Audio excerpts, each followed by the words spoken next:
Chapter 34, Section 2. Richard Nixon, as president, started to behave like he was all-powerful, even to the point that he's going to give his own personal staff some of the powers of the cabinet, even though it was the cabinet that had Senate approval to do their job. In 1971, Nixon wants a list of critics of his policies, and he wants the leaks stopped. Leaks like the Pentagon Papers. And so Nixon is going to organize a secret unit called the Plumbers. It included former CIA, former FBI, and they're supposed to be stopping the leaks. And they're told they're working in the name of national security. By 1972, though, this has turned fully into an effort to get Nixon reelected. And in June of 72 in Washington, D.C., 5 men are going to be caught breaking into the Democratic National Committee headquarters.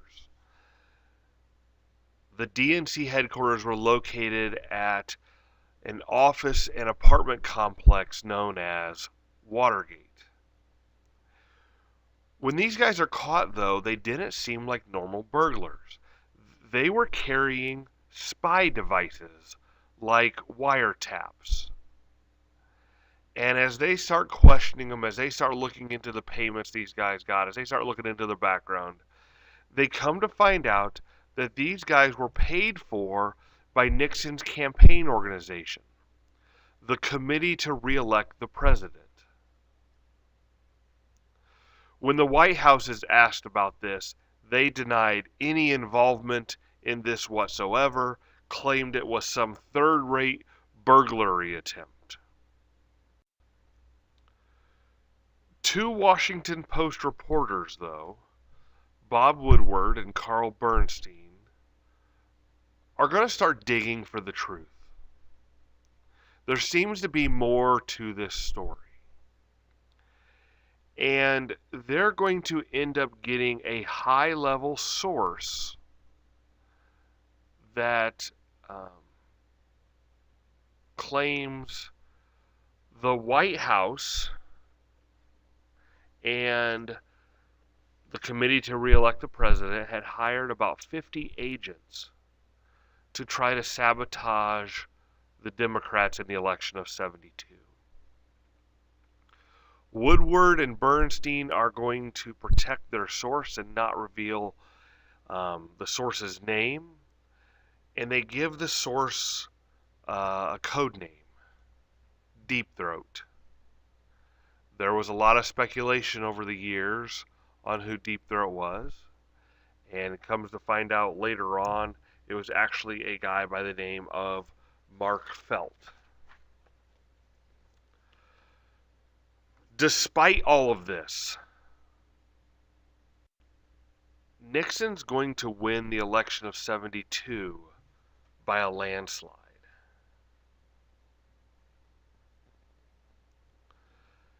And by the spring of 73, you're starting to get more investigations into these charges and whether or not there was a cover-up involving the White House. And by now the scandal was simply known as Watergate. Sam Ervin is going to be the senator that's going to lead this investigation. One of the guys they're going to question was James McCord, former CIA. He was one of the 5 that took part in the break-in. And he is going to tell the investigators the White House helped plan the whole thing. And this is the break that the investigators needed. And in May of 1973, you're going to have live TV coverage of these hearings. Several White House officials are jailed. But they still aren't sure about Nixon's involvement. In June of '73, John Dean, the former White House attorney, is going to admit that Nixon was involved in the cover-up. Now, when they question Nixon about this, Nixon denies the charges, says there's no proof, these are just accusations. But then another witness is going to make a shocking testimony. He claims there were secret tapes of White House conversations. And the investigators realize if they can get their hands on these tapes, it could reveal the truth on what the White House knew or was involved with or covered up. And now begins the battle for the tapes. Archibald Cox, Justice Department Special Prosecutor, is going to demand that the tapes be handed over, to which Nixon says no. And Nixon cites executive privilege. He says there's a lot of things talked about on these tapes, and if he hands them over, it would endanger national security. He can't hand the tapes over without endangering national security. Executive privilege. As if the White House did not have a big enough issue that they're dealing with here. In October of '73, the Vice President, Spiro Agnew, is going to be charged with income tax evasion and resigns the vice presidency. And so Nixon has to pick another vice president, and he is going to select Gerald Ford. A judge is going to order Nixon to release the tapes, to which Nixon says no. Executive privilege. And on October 20th, Cox is going to demand that Nixon comply with the request. And so begins what becomes known as the Saturday Night Massacre. Not that anybody died, not that kind of massacre, but Nixon is going to order the Attorney General to fire Cox. The Attorney General refuses. Cox hasn't done anything wrong. Cox is just doing his job. The Attorney General resigns. The Deputy Attorney General then is told, fire Cox. Same thing. Refuses to fire Cox and resigns.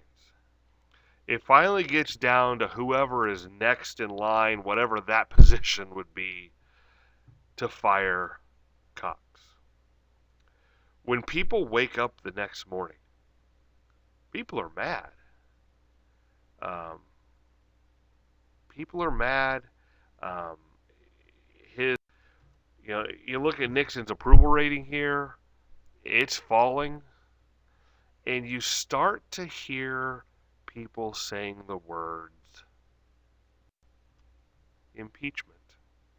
Impeach him. This is when Nixon's going to give his famous answer to the reporters when they press him, and with his jowls shaking, he says, "I am not a crook." By the way, as far as firing Cox, nowadays that couldn't happen. They use independent counsels now, not somebody working for the president. It's hard to order somebody to investigate their own boss. Nixon is going to release some of the tapes, but obviously not all of the tapes. And in July of '74, the Supreme Court hears the idea of executive privilege and rejects it, and says he can't use that as a reason not to hand over the tapes. And by now, the House Judiciary Committee is debating whether or not Nixon should be impeached. Nixon has nothing else to hide behind. Nixon releases the tapes, and what they find is the truth. Nixon covered up Watergate. Nixon authorized illegal activities. And that House Judiciary Committee recommends impeachment. On August 8th, 1974, Nixon announces on TV that he will resign at noon the next day.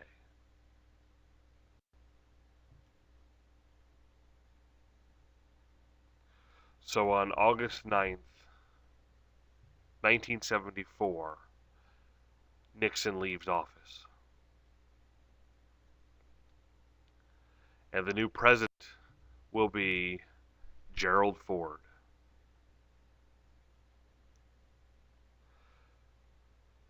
Gerald Ford now doesn't have a vice president. Gerald Ford was a vice president, moves into presidency, doesn't have the vice president, so he's going to nominate Nelson Rockefeller as vice president. Congress confirms it. And for the first time ever, you have a president and a vice president that were not elected. Neither one of these guys were elected. They were appointed to their positions. But Ford had Congress's respect. He had been a Republican leader in Congress. And so when Ford becomes president, people are like, finally, things are going to be looking up here. It's going to take Ford a grand total of 1 month to lose the nation's confidence. In September of 74, Gerald Ford is going to give Nixon a full pardon. He says he doesn't want an ugly trial that's going to just embarrass the United States. Most people don't believe Ford, though. You know, you had people that thought a deal was made. Nixon said, here's a deal, Ford. I'll appoint you as my vice president, and then I'm going to resign. I'll put you in that position to become president if you agree to pardon me. There's no evidence that that ever happened, but there's people who thought it. Some people think there's a double standard. Why is Nixon going to go free when all of the co-conspirators were in jail? Ford's approval rating is going to drop from 71% to 50%. And then 1 week later, Ford's going to make another controversial move. And he's going to offer clemency to the Vietnam draft evaders. He basically says, hey, we're going to forgive you. All you got to do is reaffirm your allegiance to the U.S. and do some public service for a couple years, and we will forgive you. Now, there were a lot of people, a lot of supporters of Vietnam, that said this is not fair to the people that did go, the people that served, the people, people lost their sons or their fathers or their brothers. This isn't fair to the people that skipped out. Now, a lot of these draft evaders, these draft dodgers, they didn't respond to this offer. Only 19% did, because others said, we're not criminals, and you're treating us like criminals. When in actuality, they had broken law. That is, definition, a criminal. More problems that we're going to have. Democrats were starting to gain congressional seats. After Nixon, after Ford here, they didn't trust them. Democrats had a majority in Congress. So Ford's going to spend his time vetoing bills from the Democratic Congress. Gerald Ford is going to veto 66 items while in Congress. That is more than any other president in this short of a time period.